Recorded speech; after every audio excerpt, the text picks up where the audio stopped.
F'dak li jidher bħala kompromess biex ipaċi lil fazzjonijiet fih dan il-Partit Nazzjonalista u l-pożizzjonijiet konfliġenti tagħhom, Elixburġ ċeda għal pressjoni li nqabad fiha fl-għażla ta' Deputy Speaker u spiċċa ħalla d-deċiżjoni sa naħar sigħat qabel jerġa' jiftaħ il-Parlament is-Sibt filgħodu.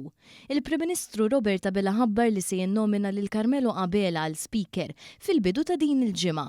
Dan wassal għal reżistenza qawwija mill-establishment li mbotta biex il-Partit Nazzjonalista vota kontriħ. Fi stqarrija l-ġimgħa wara nofsinhar il-PN ħabbar li l-kap tal-Oppożizzjoni nomina lil predeċessur tiegħu Bernard Grech bħala Deputy Speaker. Dan wara li One News ukoll żvela kif l-għażla kienet diġà waqgħet fuq Beppe Fenek Adami, pożizzjoni li rriduha b'saħħi tal-estremisti tal-PN. Iżda ma qablu xejn magħha dawk fil-fazzjoni ta' Adrian Delija li akkosta kollox iridu jwaqfuhom milli jkomplu jaħtfu l-partit. Meta nomina ta' Beppe Fenek Adami sabet reżistenza, tal-establishment iddikjaraw li allura jridu lil Bernard Grech li kien neħħa lil Delija minn kap.